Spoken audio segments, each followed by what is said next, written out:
Welcome to the Single Father Podcast with your host, Father DZ, where we talk about the joys and challenges of raising kids on our own. Join us for inspiring stories, practical advice, and a healthy dose of humor as we navigate the ups and downs of single fatherhood together. Follow us for the latest episodes, behind-the-scenes content, and a community of fellow single dads. Relationships, parenting, mental health. Let's vent together. Well, hello, ladies and gentlemen, and otherwise. It is your host, Kendall Donaker, aka Father DZ, here to make life a little bit more easy by giving you a look inside my journal on what I call the Single Father Podcast. In this podcast, we explore the joys and challenges of being a single father. I give you a look inside my life when it comes to mental health, relationships, parenting, and everything in between.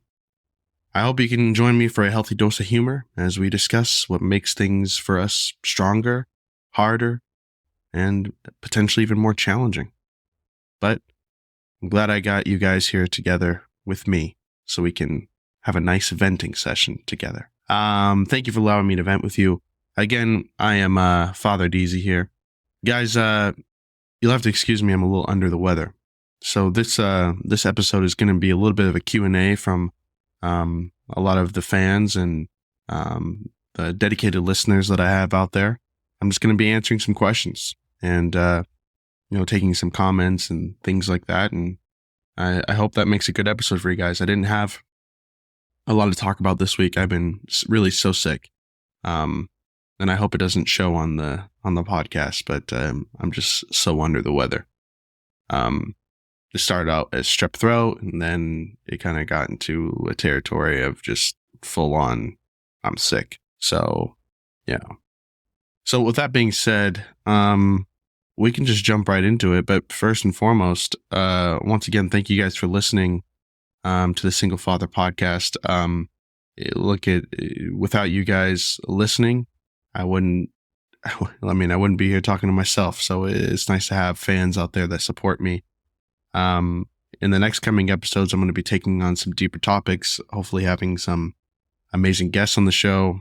Last week's episode was amazing, speaking to author Andy Heller about co-parenting, divorce, and just getting some practical advice when it comes to how to handle things better. I've already been interjecting that into a lot of what I do on a daily basis, when it comes to how I communicate with my co-parent and really how I go about things and how I react to things as well. So, I want to thank him again. That was one of my favorite episodes. It really was. And I hope to have him back again, in the next couple months just to do a little recap or follow up. So that'd be nice. And look, follow us on social media. It really helps. It's at the Single Father Podcast, pretty much everywhere. Facebook, Instagram, YouTube, TikTok. Only thing I'm not on is Twitter. I have my own personal Twitter at Kendall Donaker. So just follow us. We're always posting cool things, and you can stay up to date with the latest episodes and maybe get some behind the scenes content as well. So that'd be great. I'm trying full-blown video podcasts now. So the videos will be posted to our YouTube channel at the Single Father Podcast. To be able, if you want to see my beautiful mug, check out our YouTube. So thank you. Other housekeeping is we have a Patreon. If you want to become a patron of the podcast, support the podcast, look, it's just the price of a cup of coffee. You can do $5 a month. We have 5, 10, 15. We have different tiers. I forgot which one's which, but there's tiers where I give you guys a shout out on every episode. You have voting power over upcoming episodes. We have a Facebook group, a community exclusive to our Patreon groups that we can communicate with and bond with each other on.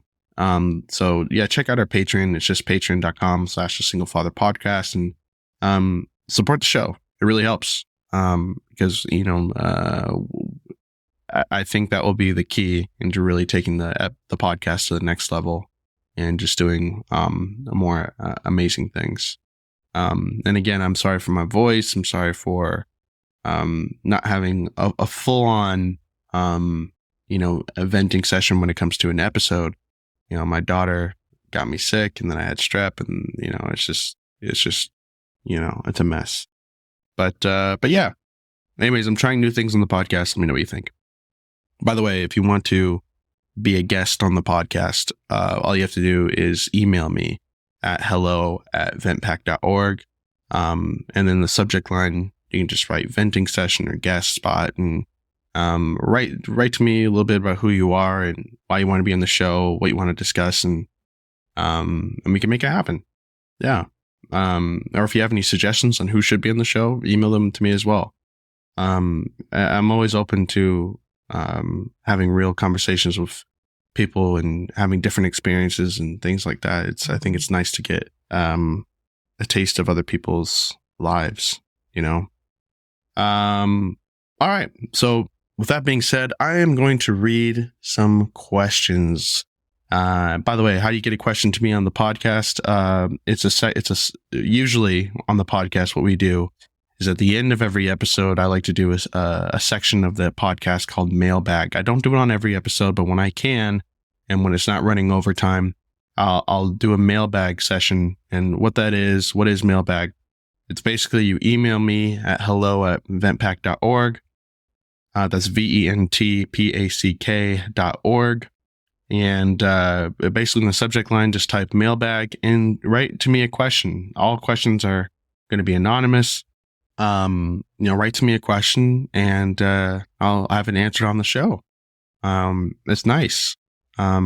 I like having your guys' questions. I like answering it. If you have any question to me, if it's appropriate, I'll read it on the show and hopefully get some clarity to whatever you want to know.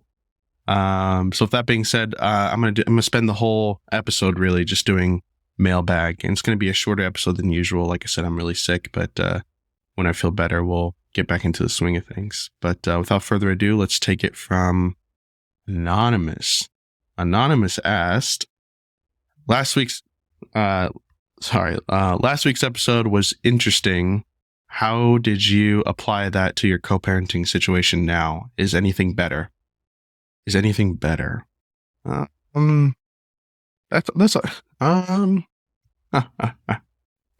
well, I'll tell you what. Here's the deciding factor if everything's better. I just got, literally just now, I don't know if you guys could hear my phone buzzing, but I got a message from my co-parent, my child's mother, and here will be, that nothing is, yeah. So I just read that message, and I'll tell you what, I don't know if anything's better per se. What I will say is I think I have a better understanding on how to handle certain situations and how to deal with them. For whatever reason, the last 4 years being a co-parent has been super challenging for me, because being a co-parent the last 4 years has been super challenging for me because I think I've had an expectation of how I thought this would be and things like that. And it's not it, you know? So when you ask me if things are better, I think with everything, you know, it takes time. It won't happen overnight. Change takes time. And, it's only been a few weeks or maybe a week and a half. So I don't know. All I can say is, I think I have a better understanding on how to deal with certain situations. So are things better? Not really. But I have a much better capacity on how to handle situations or conversations that may irritate me. Yeah. All right. Excuse me. Again, I'm sick. Next question. Anonymous writes, how do you feel about your child's mother's boyfriend? I don't know. Look, I've said this before. I have no, here's what I will say. What I respect about him, and I don't really know him, to be honest with you. What I respect about him is every single fight that I've ever had with my child's mother, or argument or disagreement or whatever, spat, whatever you want to say. Every single time, he has never once interjected himself, ever. And I'll tell you what, that was always one of my biggest fears. Not that I'm scared of it. Look, I don't know how to say it respectfully. I'm not scared of anything. But one of my biggest fears was creating a situation for myself that would further irritate everything in my life. Meaning, I'm sure there is situations out there where the mother's boyfriend does interject himself and say something. And look, by the way, I mean, as far as I'm concerned, nothing I said has ever been out of pocket. So, what I like is that our disagreements between, my daughter's mother and I stay between us, and it doesn't have anything to really do with, him. So that's what I appreciate. But,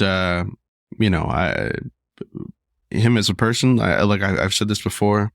Something I didn't like was me not being able to, sit down and grab a beer with the guy and getting to know the person who's around my daughter. That really bothered me to an extent that I let go pretty much, but it bothered me. But, I spoke about this in a previous episode. My friend told me something about that, and he was like, well, if you go out with him and grab a beer and you decide you don't like him, what does that do for you other than confirm you don't like him? What would it really do? Even if you didn't like him, if you did or didn't like him, what could you really do?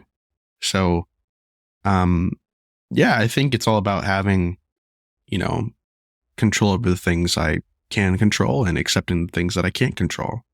So the point was, even if I didn't like the guy, what could I really do about it? So, I didn't like that I couldn't grab a beer with him and get to know him, but, I guess in hindsight, what would that really matter to me anyway? So I don't know. Overall, I don't really know the guy, and it hasn't tremendously bothered me yet. So yeah. Next question. Where do you see yourself in 5 years when it comes to your baby mother?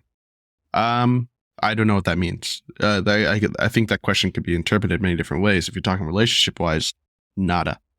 That's off the table beyond any fathom of possibilities. But if you're talking, when it comes to our co-parenting relationship, I don't know. I hope I'm approaching life with an open mind and an embracing heart. I don't have tremendous assumptions about anything anymore. There was, I think 2 episodes ago, I was speaking about how I said things will never change. And then, my daughter swallowed a magnet, and I saw her mom for the first time in like 2 years, and we actually shared a laugh with each other, and, it made me a little hopeful. So I don't know. I have no idea. Could be worse, could be better. I know there's a few things that I'm concerned about, but I'm a bit of I'm the type of guy that kind of likes to think about the future a lot, which is kind of not a very good thing, to be honest with you. I'm a big planner. I like to know things right away. So I guess to summarize that, I'm impatient. So, I like to, I overthink a lot. And what I'm trying to do now is to kind of just let things sit and settle and be in the moment. And, I don't really feel a need to overthink things anymore. So that's kind of my biggest thing I'm working on when it comes to my personal self, is kind of letting things be. To your overall question, like I said, I don't know. I'm kind of just going with the flow, baby. All right. Next question. Any relationship advice for a single father? I don't know. I would ask you for advice, to be honest. I'm not really having a ton of luck in the relationship department. So, I mean, I like I said, I would ask you. All I can say is, not only a single parent, but every parent has come in a situation where, someone says, just the other day, to be honest, I forgot. Just the other day, I'm on a date, and it was super casual. It was like a coffee date. So it wasn't a huge investment, but, I'm on a coffee date, and I'm talking to this girl about my life, and then comes, hey, well, first, every time I'm on a date, I like to, it's kind of like my sales tactic. I like to ask a ton of questions about them. So I'm letting her speak for a very long time. And then she asked me about myself, and I tell her about my family. And then I tell her I have a daughter.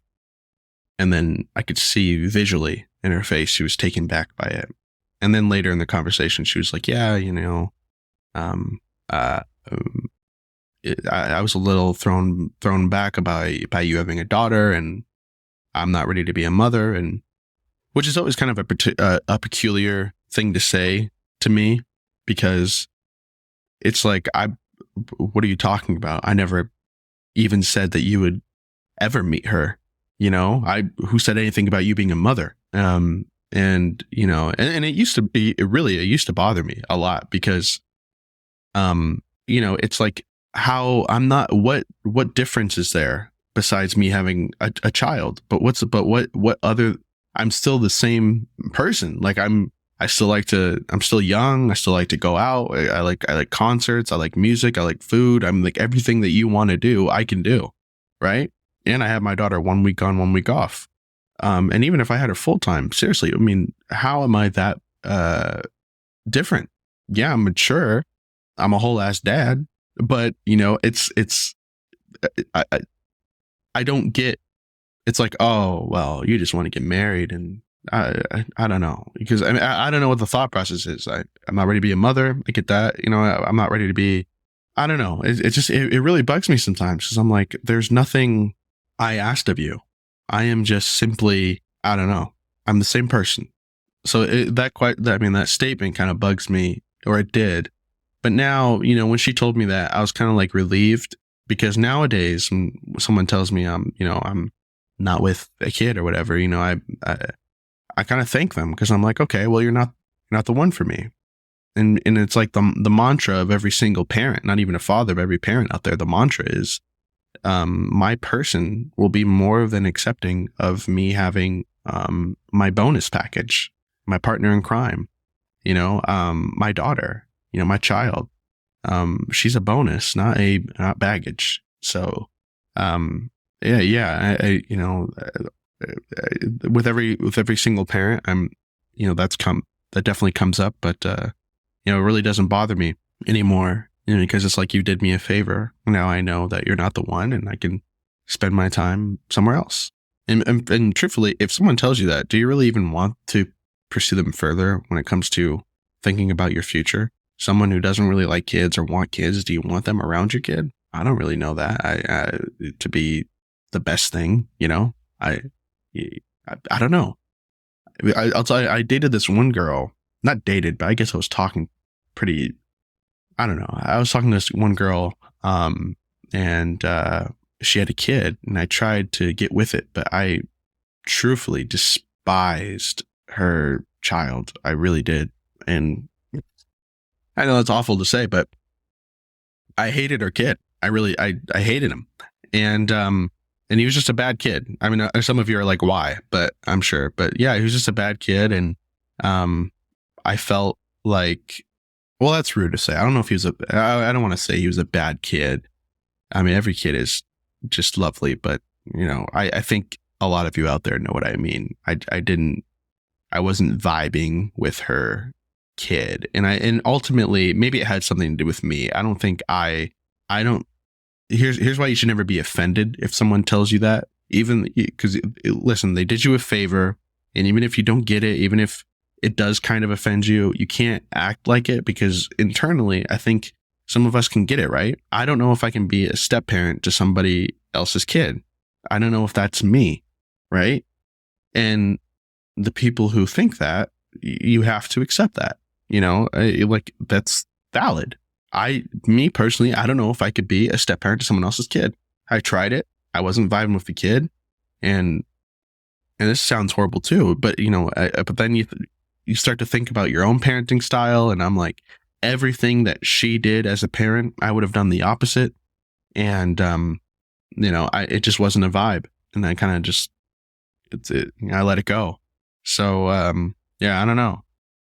All I can say is that's a tough one as far as dating, but I don't know. I'm a big believer in just being yourself, being honest, being open, and not trying to force anything. Look, if someone's not vibing with you having a kid, then look, they did you a favor.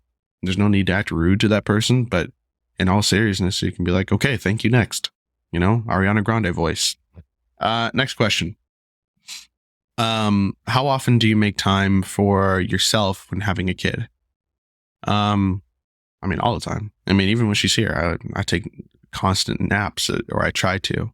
And the problem with having, a kid and making time for yourself is you have to create a plan. And I wasn't really on board with that at first, because I wanted to just wing it, wake up every day, wing it, and be spontaneous. And you can at some times do that, but I like to have a plan involved too. I like to plan my weeks out a little bit. And that goes a little bit back to, kind of my OCD about looking towards the future. But I think when I wake up, I know what I'm making for breakfast for Layla.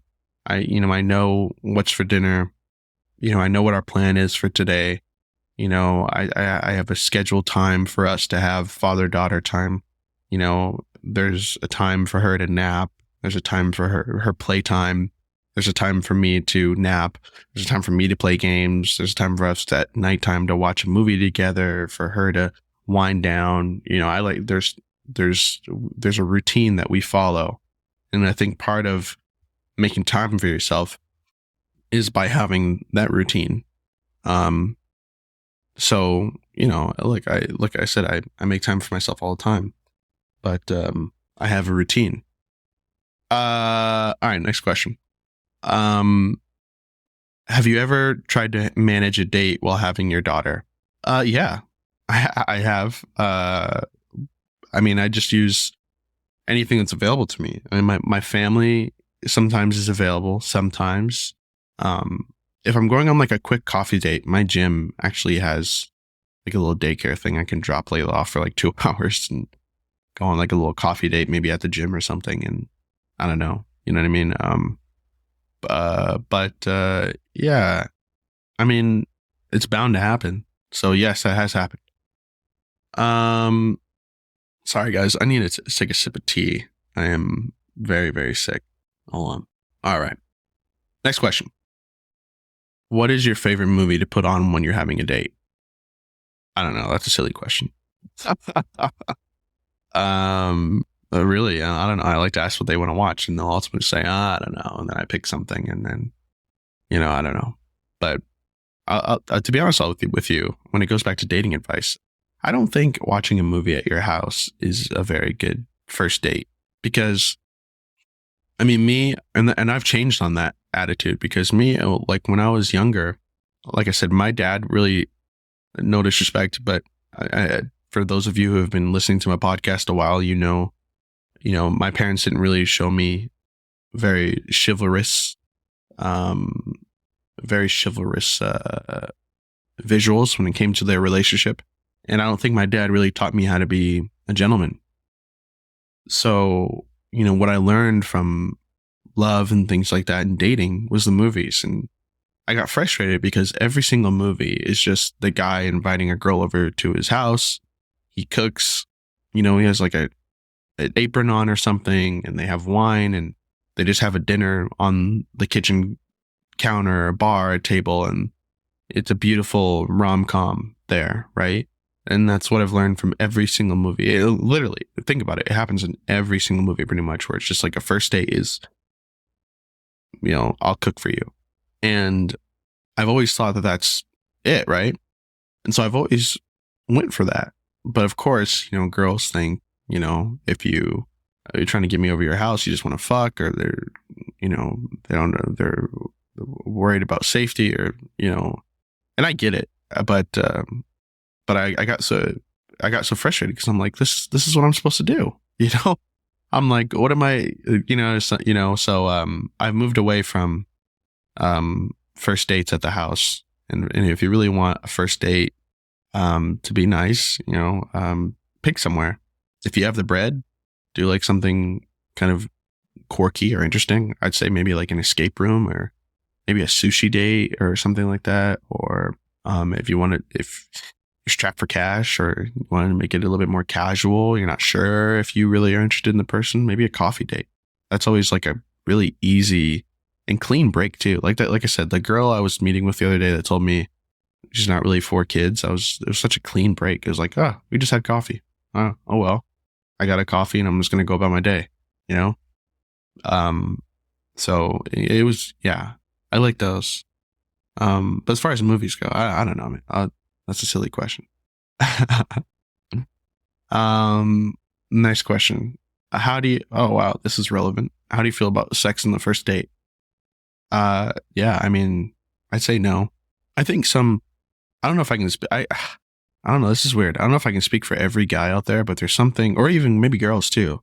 You know, if there's any girls listening, which I know there are, but maybe you can email me or DM me, about this, because this is interesting.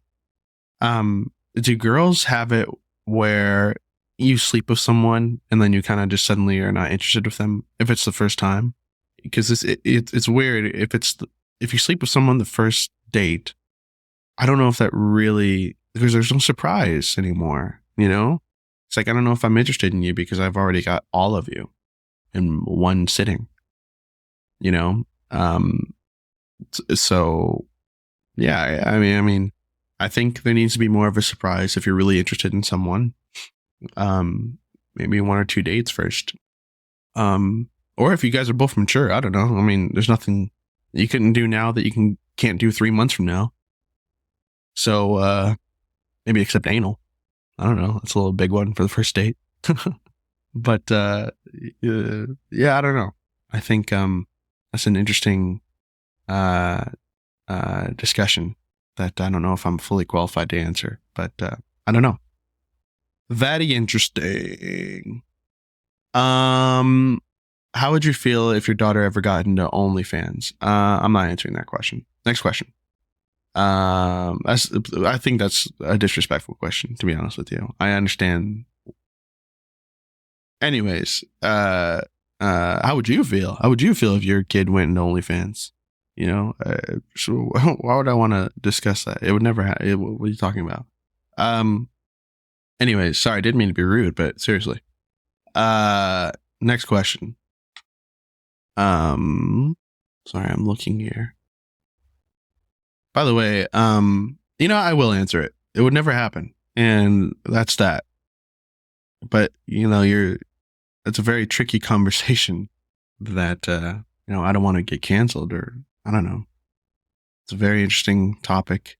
And, you know, I love my daughter no matter what she would do. But, I think there are a lot of different things that, women can do anything, you know, President of the United States.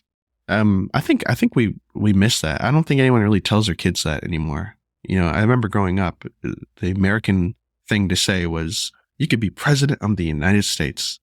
You could be an astronaut. You could do anything. You could be a pilot. I think that's kind of lost in today's society. You know, now it's like, all right, you could dance or do OnlyFans. And look, I get it, you know, teach their own, but, I think there's a lot of things people can do, and, I'll support whatever my daughter wants to do. So, but yeah, over my dead body. Anyways, what do you do for work? I'm a national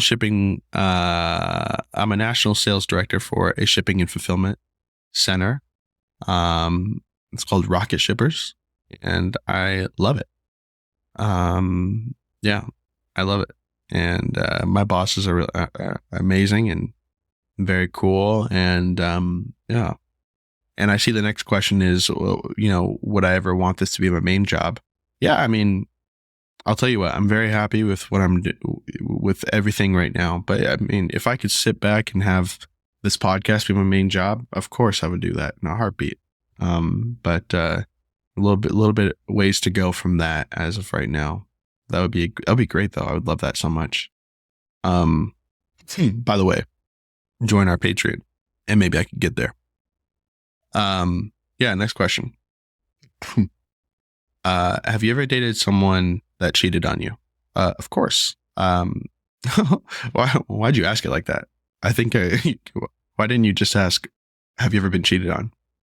Yeah, I have. I spoke about it before, and, you know, I can't really go into it again for, you know, a couple of reasons. But, Yeah, I have. And, it affected me deeply, and I would never do that to someone. I think if you're that, and sometimes I see these TikTok videos of people like giving advice on how to cheat. And I'm like, why don't you just break up with the person? Why is it that, why are you going through a whole bunch of extra steps and sweating and your heart racing and, locking? I mean, it just seems like a lot of extra steps when you could just break up with the person.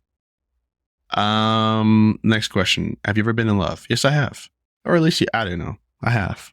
I'll say I have. Yeah. Next question. Were you ever in love with your baby mama?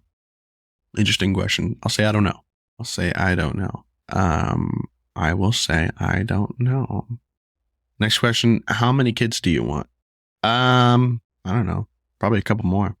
I go in between though. Sometimes I'm like, my daughter stresses me out to the point where I feel like I'm having a heart attack. And by the way, here's something I want to discuss.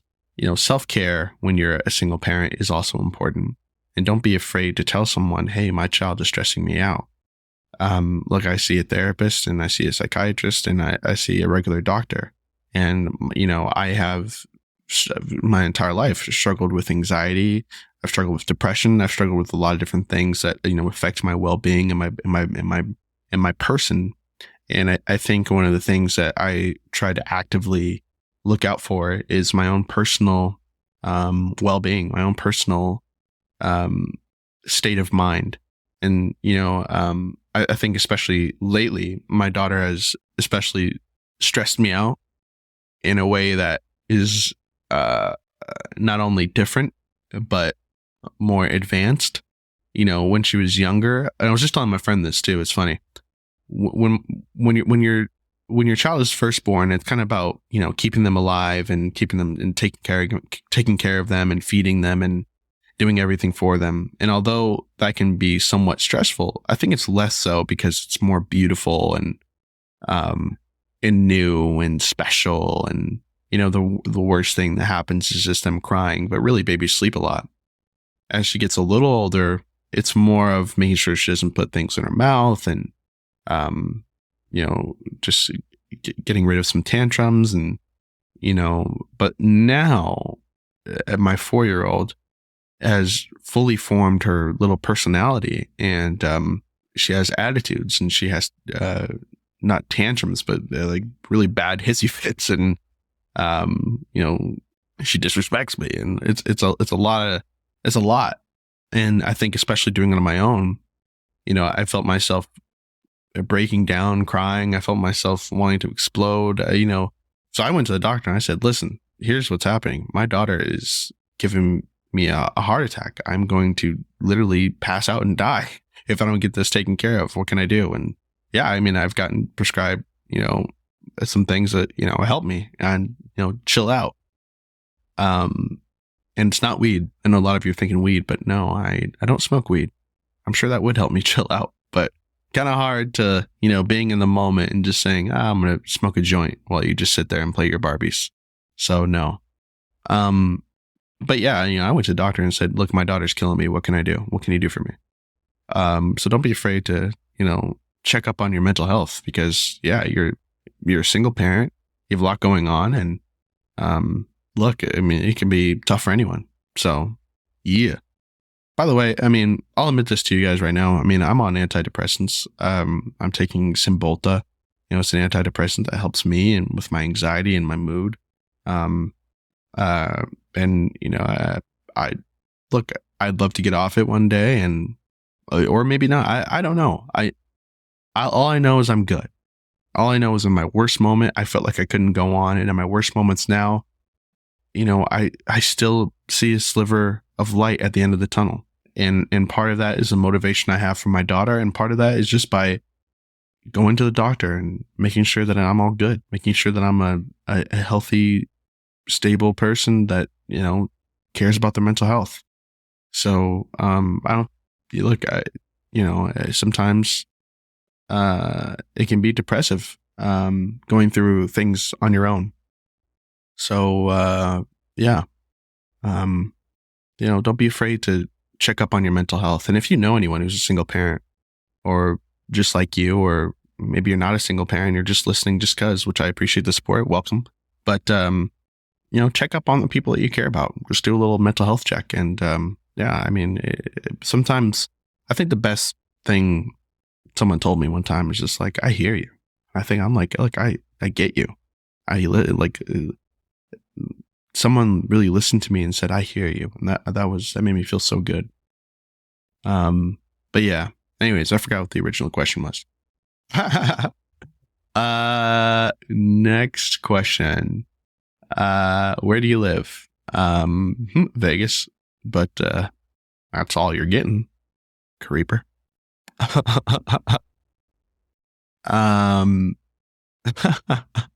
What is your custody situation like? It's 50-50, 1 week on, 1 week off. I bring it up all the time, but, it is 1 week on, 1 week off. And, look, it's a good situation. Look, I brought this up, I think last episode too, but there was a lot of stigmas out there about single fathers. And I remember when I went to court, I felt like I almost got the feeling that I was at a disadvantage and I'm the one who filed for 50-50. And Nevada is a 50-50 state, but I mean, a lot of people favor the mother. And I'll say right off the bat, before I say anything else, I will say that I am well aware that in a lot of situations, maybe most situations, there are instances where that deserves to be the case, whether it's physical abuse, emotional abuse,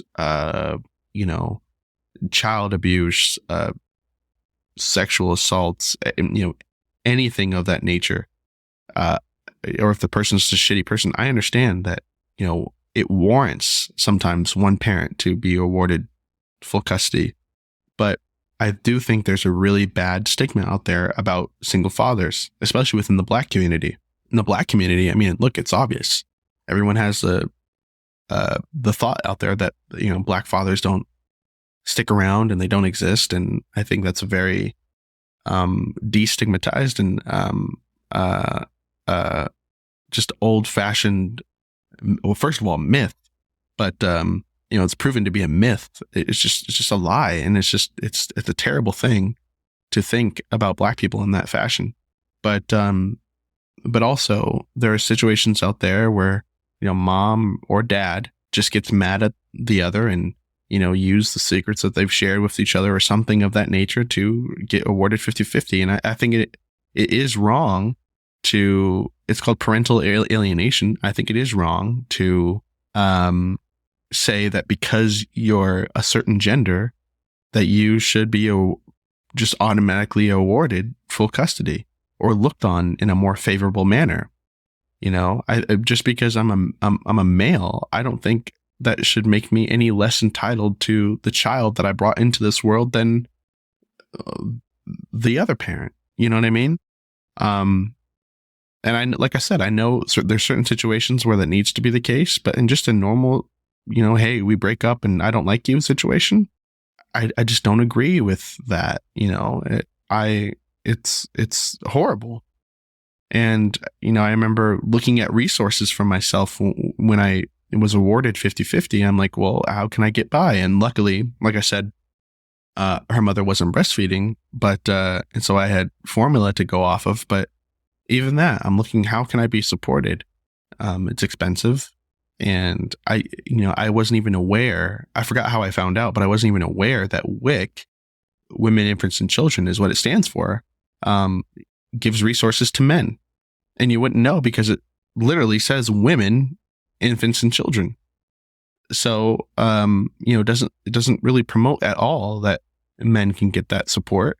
And you just kind of get looked down upon. And I think that was one of the biggest heartbreaks for me being a father is I'm like, look, I'm fully all in. First of all, I'm not saying I do want this. I'm just saying, of course I want my daughter all the time, but I'm like, I of course I want full custody, and I'm not saying, and let's be clear, I'm not saying I'm going to go after full custody. I'm good. I'm just saying, of course I want my daughter all the time, but I just feel like it was such a weird thing to be looked down upon just because I'm a Black single father here in America. just because I'm a male means I'm at a disadvantage when it comes in the court system.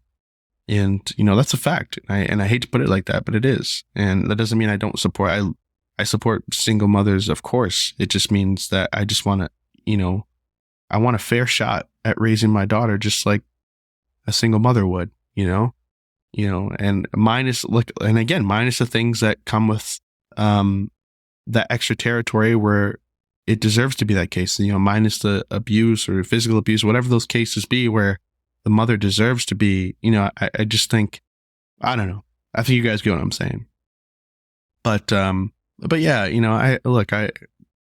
all I wanted to do was be supported. And that's kind of why I started the podcast, just to give support and share support and be supportive with each other, and to let other single fathers know that they're not alone. Single parenting is a challenge, and it deserves to be commended. And to all of you out there, the single mothers and the fathers, to whatever gender you identify yourself as, you deserve support and you deserve recognition. I think staying in your child's life and being there for your child is such a special and beautiful thing. So yeah, I'll read a couple more and then I'm kind of done, because I'm very sick. And I'm sorry about this episode, guys. It's kind of unscripted. But yeah, I'm just kind of going with the flow. Next question. You mentioned in college that you had some issues with depression. What were some of the issues that made you want to change as a person? Well, that's a very good question, and a deep one. I think one of those issues for me was I didn't like how things were panning out for me in my life around me. I had it's difficult because I want to explain, but I don't want to make excuses. At that time, my parents were going through divorce, and, my girlfriend at the time, I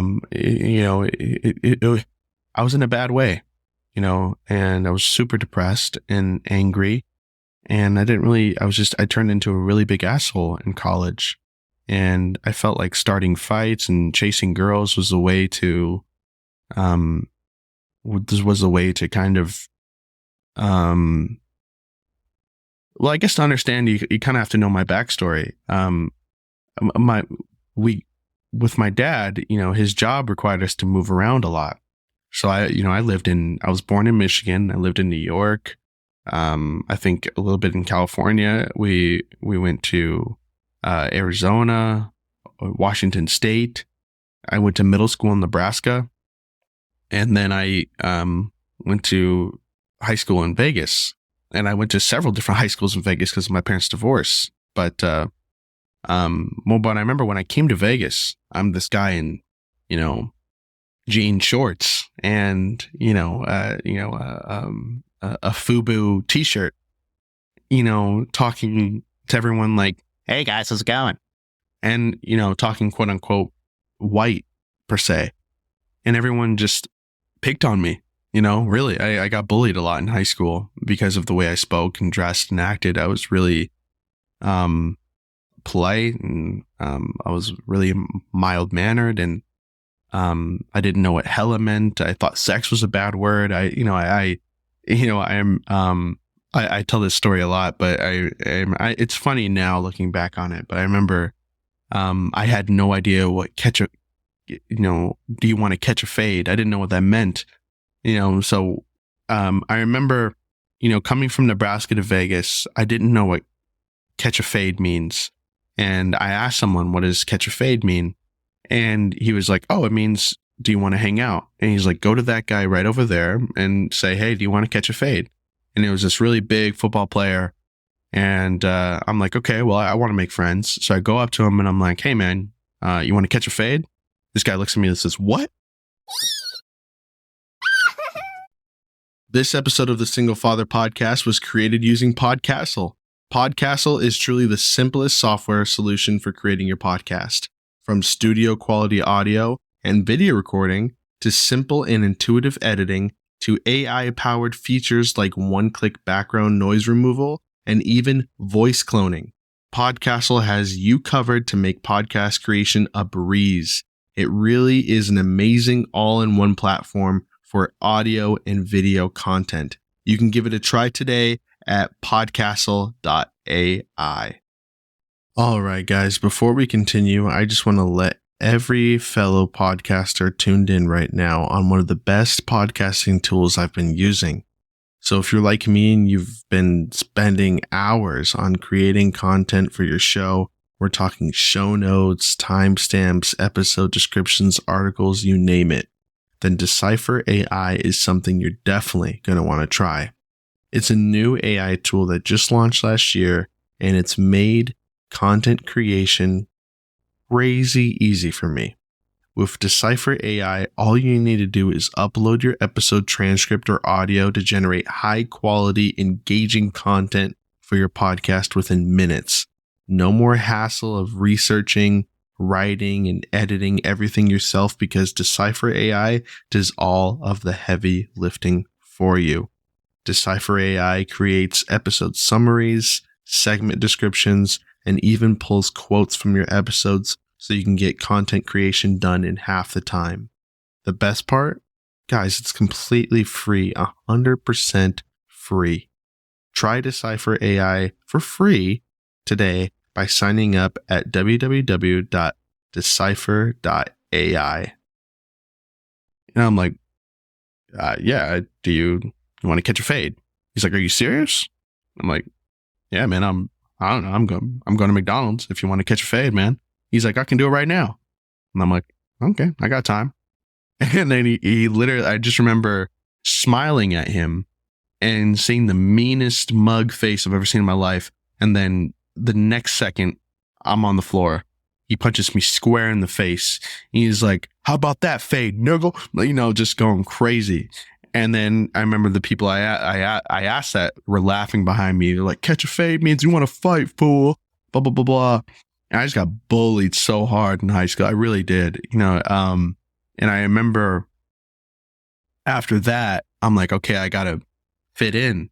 And I felt that the first time I really would fit in was kind of joining the crowd and just being a sheep, which I'm disappointed in, really. But I remember just making people laugh, and I would, you know, yeah, I would just try to make people laugh, but it would be like, you know, I don't know, I don't know how to describe it, but it wasn't like the type of thing that, like, what they were laughing about, I wasn't proud of. You know, it was just kind of being a dick and an asshole, and you know, that's how I made people laugh. And I'm like, okay, this is what I need to do. And I need to switch things up. I can't be this mild-mannered guy anymore. I need to start saying hella. I need to start, you know, trying to be, you know, a little bit more quote-unquote black. You know, I didn't have that.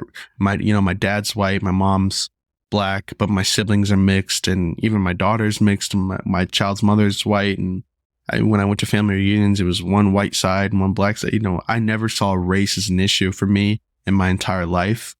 And it's funny because I remember living in Nebraska, you know, being in this mixed race family, I truthfully didn't understand what racism meant.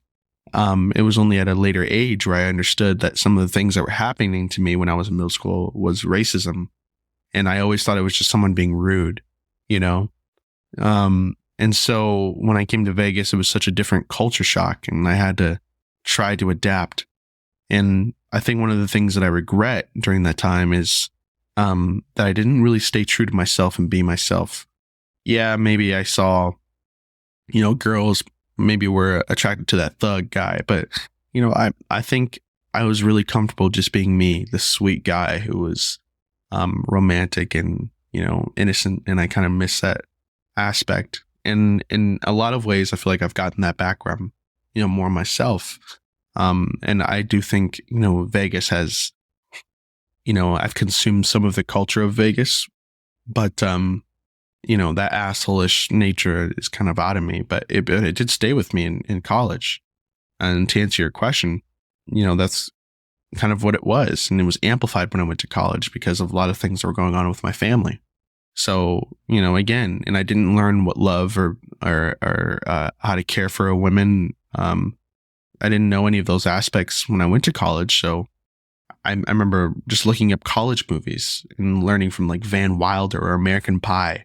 And if you see those movies, it's all about chasing women and partying and doing all these things. And I tried to adapt that personality in college. And I remember it just didn't go well, And I started losing really good friends, and I started just hearing things about me, just whispers about me all the time.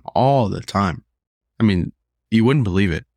I remember there were so many rumors about me at one point that are just so much negative connotation to my name. If people hear my name, they just, I started going by K. I'm like, call me K. Because I felt, at the time, I'm like, if people get to know K, then maybe they'll be more accepting when they find out that I'm Kendall. It was so bad. And I remember just kind of getting overwhelmed by it. And I brought this up before, but a big, big, big piece of my life that kind of changed me was I was talking to this girl who has since passed away, unfortunately. But I was talking to this girl, and we've always been really close. She was one of the first people I met up in Reno when I went to college. Over the course of some time, her and I got really close, and then all of a sudden we just didn't speak anymore. And I remember I got a girlfriend once, and I posted her to my Instagram, and I remember it was such a horrifying day for me because instantly when I posted her to my Instagram, that girl got flooded with messages about me. I don't know if I'd say flooded, but she got definitely a few DMs about me. And one of them was that girl that I was close with before. And she said, yeah, be careful of Kendall. He's kind of an asshole and a player and blah, blah, blah, blah. And I remember I was so distraught by it. I'm like, what the fuck? This girl that I was close with, the first girl I met up in Reno, like, how could you say this about me? I was blown away. And I remember texting her. I'm like, what? Hey, I don't know what happened or what's going on, but I just want to let you know I forgive you for telling my girlfriend that, And I remember she responds to me, and it's something of the nature like, forgive me. She's like, Kendall, I guess it's hard to repeat, but she said, Kendall, you're not a good person. You lie, you cheat, you steal, and no one has anything good to say about you. She's like, even I have fallen victim to people saying things or rumors about myself, but not into the mass volume that you have. And it really, really hurt me. And I just remember also, so much of college, I was blaming other people. I'd lose a friend, I'd be like, fuck that guy. I'd lose another friend, fuck him. People would say things about me, fuck them, fuck you too, fuck it. You know what I mean? I didn't give a fuck. But that one, I think that was the first time where I'm like, fuck me, man. What am I doing? I think at that moment, I'm like, I don't want to be this person. I'm like, you're right. I want to change. And I remember shortly after that, I got baptized. And I just remember thinking the day after my baptism, I don't feel any different. And the thing that I've learned that I try to tell people now is change takes time. It's not a light switch. It's a journey. And I just remember just desperately trying to change everything about myself to make it where I could recognize myself again. Go back to that sweet, innocent boy that I was in Nebraska. That young man who did have some chivalry and didn't need to fit in with a crowd. Just I wanted to be myself again, to let go of all that hate and anger that I had and just to show people who I really am.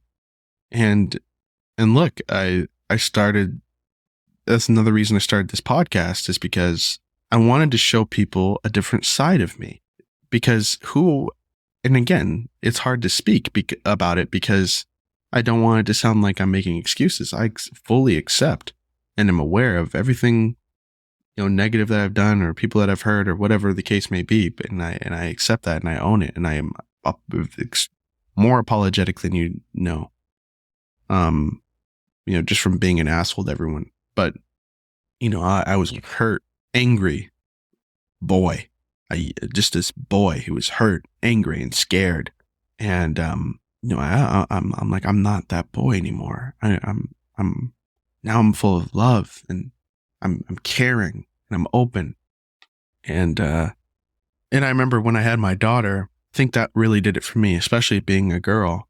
Like, I have to start showing people respect. I have to start treating everyone with respect. I don't want my daughter to be another one that hears things about me. I don't want her to be someone else who hears whispers and rumors about me. I want to be a man that she can look up to, a man that she respects, a man that she bases her future loves off of. I want to be that guy for her. And I remember that was just set in stone when I had my daughter. I'm like, I am that guy. I have to be that guy. You know, I have no choice. I will change, but not just for her, for myself. And when that girl died, I mean, it really broke me because I've always wanted just to go back to her and say, see me now. I'm different. And I still believe to this day that when I die, I don't know, I have this image in my head that she'll be there and say, you did it, you know? But, yeah, I think that was the start of why I wanted to change. And my daughter was the nail in the coffin to me starting that major change in my life, to being the man that I feel like I am today. And I always say this all the time to some of those people who still see me as that asshole. Those opinions may be set in stone, but to others, there's more of me yet to see. And stone, can also break. And if you want to rewrite your opinion of me in a different set of stones, I'm here to show you the good side of me, the vulnerable side, the man who just makes mistakes, who's human, I'm now a single dad dealing with consequences of my past and dealing with consequences of how I acted in the relationship with my child's mother. And although I will tell you that I do believe there's a lot of reasons why her mother and I broke up, but I'd be lying if I didn't say a big reason was me just being an asshole. I regret a lot of things that I did, but I'm proud of the man I am now. That being said, guys, I'm losing my voice, and I think that's about it. Again, sorry it wasn't the best of episodes. I try to go an hour long just to make it, entertaining. But I've answered a few questions. I've told you guys a few stories, and I have to go rest my voice. I really don't feel good. But thank you guys for joining me on another episode, and thank you for letting me vent with you. It's amazing that I have a group of people who are able to support me and we can support each other. And once again, follow us on social media at the Single Father Podcast, Facebook, Instagram, YouTube, and of course, subscribe where the podcast is available anywhere you enjoy podcasts. Subscribe, leave a review, comment. It really helps. It really does. Join our Patreon. If you like what you hear and you want to join me back next week, join the Patreon, become a supporter of the podcast. Like I said, it's a price of a cup of coffee every month, $5 a month. What's that to you? By the way, if it's a lot to you, I don't know. I'm just asking. But, there's different tiers that you can sign up with. And, I would love to have you guys to join the Patreon and join the community. Thank you guys so much for being a part of today's show. And, I look forward to seeing you guys next time. Make sure if you want to be a guest on the podcast, you email me at hello@ventpack.org. In the subject line, write guests. And same goes for if you want to write in a question. As you see, I have a ton of room for questions because I kind of give long answers. And I thought this would be a rapid fire type of thing where I'd answer a ton of questions, but I have a lot of stories to tell. So thank you guys for writing in those questions. Email me, be there with me, and I'll see you guys next week. This is the Single Father Podcast. I am your host, Kendall Donaker, aka Father DZ. Until next time, bye-bye. The Single Father Podcast with Kendall Donaker is a weekly show that explores the joys, challenges, and triumphs of being a single dad. Join us as we share stories, offer advice, and provide support to other single fathers. Follow us to stay up to date on new episodes and to connect with other single dads in our community. Don't forget to subscribe, share, and leave a review.